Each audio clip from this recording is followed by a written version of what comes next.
Well, former Marlborough Boys College first 15 player Dylan Hayes is living a sporting dream in France these days. He's playing for the Valence Romans club in France, and he very kindly joins us on the Gold Coast, home for a bit of an R&R, Dylan. And last time I saw you playing was for Marlborough Boys College at 2nd 5/8, I think it was, on the front field. Lots changed since then.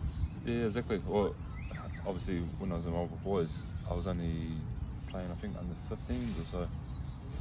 And then, yeah, probably I wasn't actually that keen when I was in Marlborough and rugby. I was probably more softball based, you know, focused on softball. It wasn't until I moved to Wellington, went to St. Pat's, and then I kind of kicked on. I had to choose, would I go softball way or rugby way? And then obviously St. Pat's, they were a really big rugby school, and that's what I feel like probably more kick-started my rugby career in a way. Yeah. Yeah. Well, you played representative softball for Marlborough, along with your brother Nick. Of course, he's the current Black Sox pitcher, which is pretty cool. And Dad was a keen rep softballer as well. Yeah. Yeah. Obviously, I guess softball was always huge in Marlborough. Yeah. You know? So that's why obviously I was always keen on that, and obviously following Dad's background and obviously Nick, I just always did that. And I was probably at a stage, maybe 16, 17 years old, where I was like, shit, do I go softball way and focus on that, or do I go rugby way? And then obviously the advantage of rugby is more of a career out of it. But softball, you could travel and whatnot, but it's not the same career out of a rugby career. So that's why I kind of headed that way. And then obviously went to Wellington, in St. Pat's, and it kind of started. So how did you get to move to St. Pat's? Was there an opportunity there, or did you just organise it yourself? No, it was kind of obviously,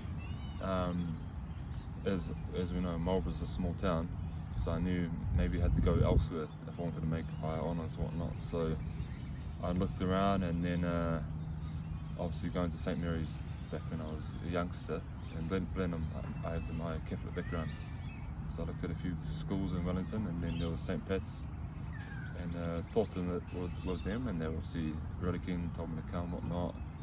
Went into the boarding school, and it was definitely like one of the best decisions I made. Yeah. So you converted from a midfield back the last time I saw you playing to a loose forward. Was that a coach's decision, or was that your decision? I feel like it's more mine. I can't remember when, but there was I must have been playing maybe even for Moultrie, under 14s or something, and we must have had a scrum, and there was one of the backs, so one of the loose forwards went off for some reason, and we needed one of the backs to fill in, and I can't remember who the coach was, but they asked, who wants to go in from the backs, and at that time I was always a second five, and then I put my hand up and I was like, yeah, give it a go, and then loved that it must have played like 30 minutes or so as a back row. Loved it, and then at that same time I was going for a growth spurt, and then it kind of just worked out well, and I just kind of stayed in that position, and then since then I've always been the back rower. Yeah. When you're at St. Pat's, you're in their first 15 obviously. Yeah. Did you try for the New Zealand schools team? We got close, so obviously going there, we got pulled into the Hurricanes camp at the time. Yep. Didn't make that, and then was that the Hurricanes schools? Yep. Schools, yeah, Hurricane schools. Went to that. Unfortunately, didn't make that. There was a lot of like big names there at the time. I think Artie Severe, all those, Nani Lama, those type of boys. Yeah. And then the following year was probably my better year, but it was quite strange. I didn't quite get selected in any of the sides. I made the rep sides for Wellington, but didn't make high honours. Yeah. And I guess I was more of a late bloomer in a way. And then going out of school, went into the Wellington Academy, and from there, back in that stage, it was a bit more. The younger boys didn't really get a look in. So there was only me and other few boys from leaving college were playing Prem Rugby, and obviously from that went into the Wellington Academy, and then from that also went into the New Zealand 20s camp, which is something like definitely one of the hardest things I've ever done. With the longest day, 24 hours, just non-stop fitness, just you're in pain. Good learning experience. Oh, it was hell. Literally. Yeah. I think we must have slept for an hour. Yeah, it was just. I'll always remember that, and not for a good memory. Yeah. I think I lost 6 or 7 kg within the space of 24 hours. Really? Yeah, it was nuts. And then were you talent spotted from that camp? Is that what sort of sparked your overseas journey? Yeah, so during that time I was in the camps, and long story short, I missed out on the final selection to then go to it was actually the World Cup in New Zealand at the time, the 20s. I missed out on that, but before it had been selected, there was a French guy, an agent, that actually came and watched, I think, one of my club games, and I must have had a good game, and he talked to me after the game. Oh, would you be interested in going to France? And I said, oh, obviously, yeah, that'd be cool, but I'm in the middle of this with the 20s at the moment. I have to let you know once I know if I've made the team or not. And when I missed out, he called me up a week later saying, okay, like we've got something for you. There's a team, Grenoble, they're in the top 14 at the time. They'd be interested in flying you over and doing a bit of a test. And then obviously I was just a young Kiwi boy, didn't know what Grenoble was. And I searched it up in Google. Powerhouse side. Yeah, seen there was like a huge team in the top 14, beautiful place in France in the French Alps. And then within basically half a week, all my flights and whatnot were booked by the club. They'd done everything, flew me over. Obviously it's a new part of the world, didn't know anyone. It was a bit of a crazy experience, but I said, I've got nothing to lose, I'm only young, it could be an awesome experience. Went over there, and when I went over there, it was actually the time of pre-season training. So I went over there and we just started, and the coach at the time, there was a French coach and also assistant coach was an Irish guy, Bernard Jackman. You might have heard of him. He let me know that basically he was like, oh, so obviously if you do well on the test, there'll be a contract at the end of it. And he said the plan was to do the 3 weeks of the pre-season training. And I got there the Monday, it must have been the Wednesday, done three days of training. And he said, okay, on our side it's good. If you wanna stay, you got to sign here. And I was like, well, what do you mean? I still got another 2 weeks of training to go, And he's like, yeah, but long story short, there's a thing in France called a GIF, which means basically you're a French formation player. So on the sheet, you're not contracted as a foreigner. And now every year in France, you have to have so many GIF players in the team sheet. So being a foreigner is quite hard, obviously being over there and play.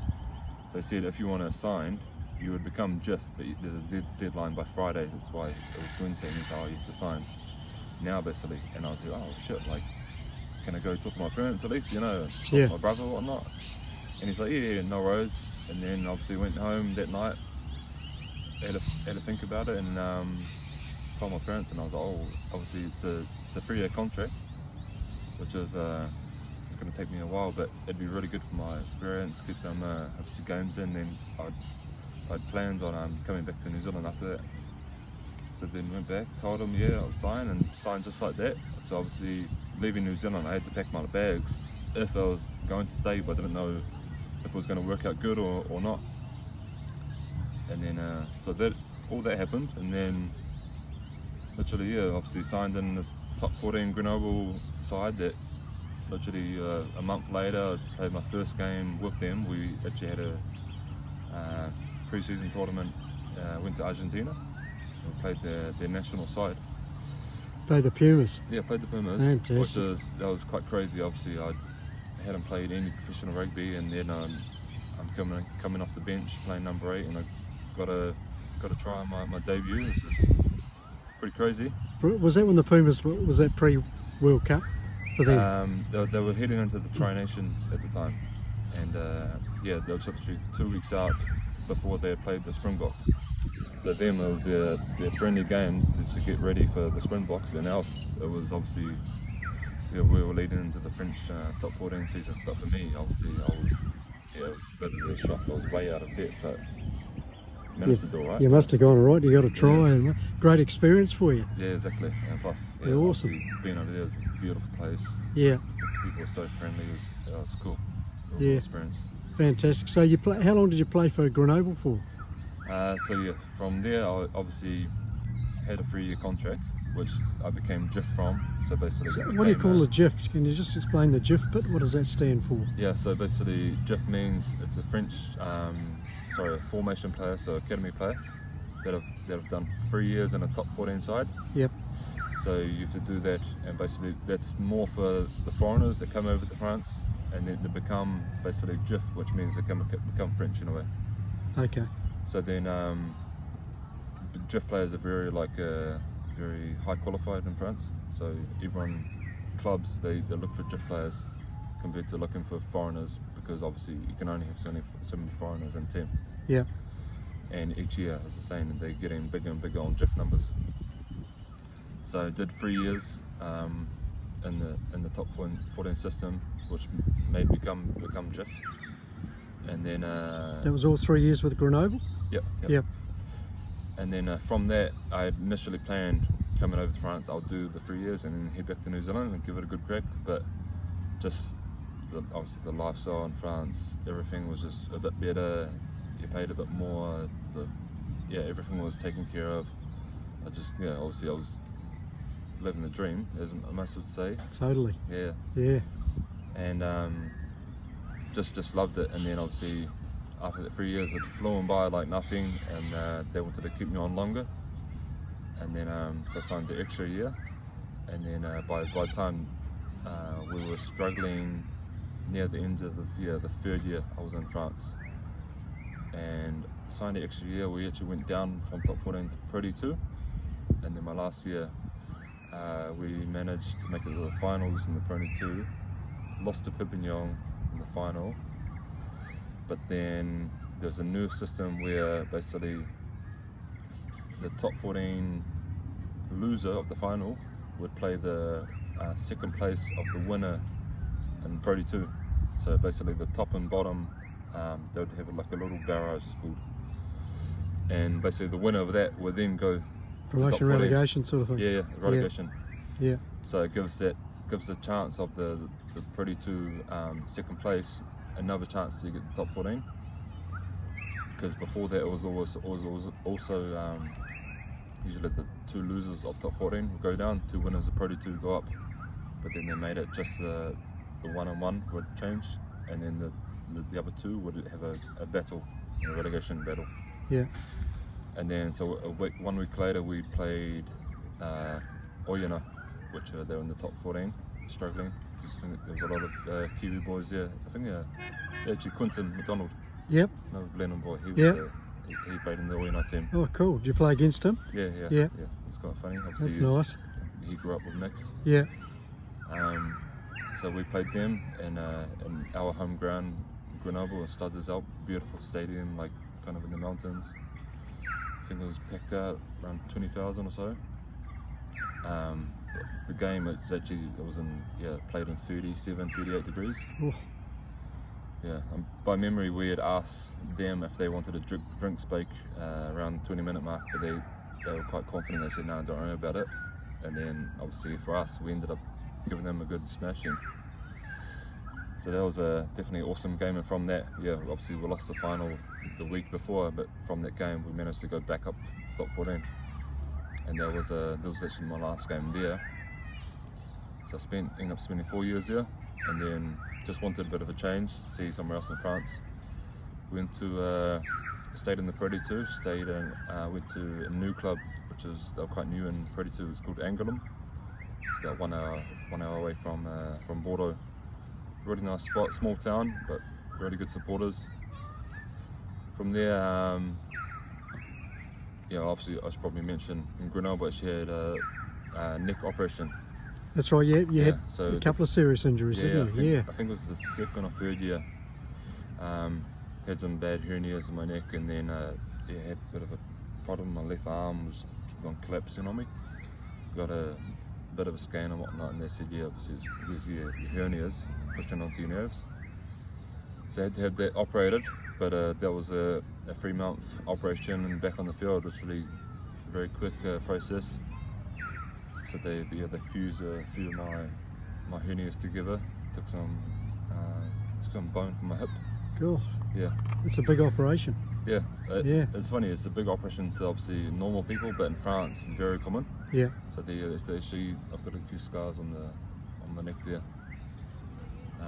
It's where they go through and kind of fuse the disc together. Yeah, so they go through your neck to get at it. Yeah. Yeah. So that kept me out here for 3 or 4 months in the second field season. Did you consider giving it up at that stage? At that stage, nah, because it was obviously, it's a very common thing in France. Yeah. Especially for back rowers, as we were kind of in the middle of obviously the props and the backs. We probably get most of the high impact, so that's why we were quite common to get hernias. But yeah, literally I obviously got that operated on by one of the top specialists in France, and then by 3 months I was still back on the field, and that's quite a common thing. So yeah, that happened basically. Got to Angoulême, Pro D2 side, and I'd signed a 3-year contract with them, but within 6 months, that's when I actually had another neck injury. This one was a bit worse. I remember making a tackle and I must have just hit the ground, and my neck just went in the wrong way, and I was having problems with it kind of leading up to that, and obviously it hit something in the nerve, but this time it was a lot worse, and kind of my legs went paralysed for about 30 minutes. Oh really? So you couldn't walk? Yeah, I was lying on the ground and I went to go lift my legs, and from my hips were just kind of downward dead. Did it give you a fright? And I was like, shit, like something's gone wrong here, you know? Yeah. And so yeah, from that I had to be stretchered off. Obviously I went into the ambulance, went to the hospital. By then I was still couldn't really feel my legs. Yeah. So I was like, shit, I was almost panicking a bit. Luckily, literally 35 minutes later, I started to pinch my legs and I could feel them. Yeah. And it was, the doctor had said, luckily you are like a rugby player, you're used to this high impact and pain, because he said for normal people, you'd be still like paralysed type of thing. So obviously I was very lucky with that, and by the end of the night I managed to obviously walk out of the hospital going home. That was definitely a bit of a scare, and then from that I wasn't, that one obviously impacted me a bit bigger, a lot bigger than the other one did. Emotionally? Yeah. And then obviously that's when it takes 3 to 4 months to get back on the paddock, but this one, it took about 6 months, because with this one here I wasn't too sure if I was actually going to go back and play, just because obviously what happened, I was like, shit, I love rugby, but it's not everything, No. There's more to rugby, obviously. And then had to take the rehab a lot longer. Went to one of the French specialist rehabs in France, which they obviously for all the athletes go there. Seeing a psychiatrist, whatnot, and took me a lot longer to get back in the stage to actually I want to play rugby, because I wasn't sure for a while. And then during all that period, actually, there was Agen, so I was obviously still in Pro D2. Agen were top 14 side. They had I had a clause in my contract, which means basically I can be bought out of my contract by a higher division. So as I was in the Pro D2 top 14, Agen, they approached my agent. Obviously we have, usually every player in France or in Europe, we have an agent. They approached him and said we'd be interested, obviously getting Dylan for their side, and then obviously they worked it out between the club and my agent, and they bought my contract. So basically I was there for 3 years, but obviously I was only 6 months by playing, and they bought me for the next season to play back in the top 14. And then from there, did my prehab, whatnot, got back to the point of feeling good, had a strong neck again, and then played a few games into the season of Angoulême, and then that was the season finished. So my Angoulême stint was very short. I enjoyed it there. So you had your confidence back by then? Yeah. Obviously, luckily, the coaches in Angoulême, they're very good to me and kind of didn't want to push me, let me back. Got back to when I was ready, instead of usually in France it's not so much, but in a business side, a lot of coaches will make sure they get the most out of their players. There's a lot of people are paid well, so they feel like they'll have to get their money's worth type of thing. Yeah. But no, the coaches were really good and kind of let me get back to the point where I would say, okay, yeah, I'm ready to go and whatnot. So what's the rugby like there, Dylan? Is it different to New Zealand? I know the support's pretty tribal. Yeah, obviously the support and the crowds there is probably one of the best things about French rugby. Is no matter where you go, small towns, big towns, everyone obviously love their home team. So obviously my first years in France, basically if you played away games, you couldn't win away because it just the support and stuff that the home crowds give their team. I don't know why, but you can never win away games. So for a good few years, that was basically your away games were sending your B team in away, and then obviously for home games, you would always win them. But now it's changed. Now you can win away, you can win home. It differs, but definitely the French rugby. I'd say it's a bit more slower, but a lot more impact side because everyone's probably a bit bigger. Obviously, I didn't really play professional in New Zealand, but it was always a lot quicker. You less time on the ground, all the rucks. Obviously in France we rely a lot on scrums, a lot on ball and porte, what's it called, mauling, a lot of mauling, line-outs, whatnot. Yeah. So that's obviously, and then because obviously the season's so long, we were playing in winter and whatnot, we rely on a lot of penalties. So that's why obviously the scrums, the mauling comes into it. Whereas obviously New Zealand, you see they want to score tries. That's why it's probably the biggest thing that I've noticed in French rugby is there's a lot more impact, a lot more slower on the intensity side, but when it comes to intensity of impact, it's probably more high, I'd say. But no, it's obviously for my style of game, I've always liked it. I've always been someone that likes the impact and whatnot, and so if I'm carrying the ball, I like to be running it hard type of thing. So it's always suited my style of rugby in this way. It's probably why I'm still here, I guess. Yeah, so you obviously enjoyed it. It's a long season too, isn't it? Very long, yeah. Obviously we start August, September, finishing depending how well your team goes. If you got the phase finals and whatnot, then you go in there right up until June, and then you have a month off after that. Depending on top 14, you'd have maybe 2 to 3 weeks, probably 2, maybe 3 to 4 weeks, and then just straight back into it. But then obviously in that month off, if you get a month off, you still have to be obviously working to then get ready for the pre-season. So it is very hard, but obviously if you love the sport, if you love playing rugby, you don't really see it going that long. You just turn up each day playing rugby or not. It's a great life experiences for you. Yeah, exactly. And then obviously being in France, what was good about obviously first going over there is every place you go to play, everywhere is a new place. It's like even like being here in Oz. Obviously you go to a new place every time. Being from the small town in Blenheim, it's good to see new places and whatnot. Yeah. So what are you, 27 at the moment? 28. Yeah. 28. Yeah, 28. So you're still, rugby terms, you're still pretty young. How long would you like to keep playing the pro game? I don't really have a fixed age or whatnot. I just I'll see how I feel, and obviously with my neck situation now. So from that last injury, obviously had to get operated again. Had another fusion. This time they took more bone from the hip, some metal plates, screws.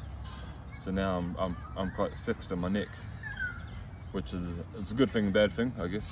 But so now in terms of when I'm playing, I'm not. When I was young, I'd kind of chuck my head and everything. Like I'm a bit more wary of what to do, what not to do now. So I guess I'll just see how I go, and obviously for now my body feels fine. I make sure I do lots of rehab, I stay on top of it, and stay quite professional in that sense, because obviously I need to. And I don't know. I haven't really thought about one day that I'll stop and see until I don't like it anymore, or until I've found something else. I'm doing studies at the moment, do a business degree, so it's keeping me busy, but still enjoy the rugby. And obviously every time you go to a new team, it always kind of sparks a new something for the game, and then enjoy meeting new mates, a new place, new town. So for now I'm loving it in my new place. And you met Clara over there too, of course. Yeah. It's a bonus. Yeah, exactly. Met my French partner 5 years ago now. We'll be looking to get married next year. So obviously that's another thing that never really planned on one day having a French partner, but it's what happened, and I'm happy it did. Fantastic. Yeah. Of course, the French national team though, on fire at the moment. They've got a good young side. Favourites for the World Cup, I think. How do you rate them? Well, it's pretty good to watch from here. Yeah, it's funny because when first going over to France, they were never that good. They'd win some games, lose a lot, and there was a team that wouldn't be that great, but it could be the team that would upset a big team. And that's obviously what they did to New Zealand a while back. But they're always on and off, and then it's the last, I'd say, 3 years they've managed to keep kind of the same young squad, and it's obviously worked well because you see the results now, and they've just kept that same squad and they just rotate through the players, and now I actually think if they ever to win a World Cup, I think it'll be like this one coming up. They deserve to. I think they've gone close to being in finals and just been pipped. I think they're a wonderful team to watch, and pretty exciting. And the French people excited about having the World Cup there. Oh yeah, obviously I feel like football's probably the biggest sports in France, but then there's something about the French and rugby. They're so passionate about rugby. Like I remember, it's a bit less now, but I think that's how like the French players, majority of them, they play off just being like passionate, and something about that. I remember so many times going into a game, obviously you'd be in your huddle in the changing room just before you get out, and so many times there'd be French boys just like crying their eyes out, but just like of emotion, and like obviously I feel like that's how they play. They'd run out and they're just running off like emotion and like passion. Whereas obviously us Kiwis a bit more, we know like what to do. We have to focus on our job. They're fully on. That's how they get the energy and whatnot. It's quite a nice environment to play in. Yeah, it's a bit of a buzz for you. Yeah, exactly. It's a good change, because you get a bit of both worlds. You get the foreigners a bit more chill and know what to do, and you get the French that are fully up here. Some would be giving the old headbutts to each other. Yeah, it's a real thing there. Yeah. Us foreigners are kind of staying back from some of the French boys that do that. Classic. But it's cool. So I think I feel like the French will do very well the World Cup, having that, as I was saying, the home supporters. They're just, I don't know why, but it adds such a big value to every team, especially the French team. Yeah. So that'll be giving me a huge boost. So yeah. Well, Dylan, lovely to chat to you, mate, and congratulations on what you've achieved. It's talk about living your dream, as you said before. It really is, isn't it? Exactly, you took a punt, and it takes a bit of courage to do that. Yeah, exactly. Obviously, I never planned to be over here. Now I've been over here coming up 8 years, and the plan was only to go there for 3 years, if that, and then come back. But I'm still there, so yeah, I obviously love France, and I see myself actually living there for good now that I've obviously got my French partner too. So Fantastic. yeah, it's an awesome place. I hope you're enjoying your holiday on the Gold Coast. It's a bit chilly for us. Well, it is, considering it's 40 degrees back in France right now. Yeah. 40 degrees, oh, yeah, that's too hot. It's actually nice to have something cool here. Yeah. Thanks, mate, that's awesome. I'll just show people in the office with the view we've had during our interview down here at Paradise Point on the Gold Coast, my backyard. Lovely day. As I say, a little bit chilly, but apart from that,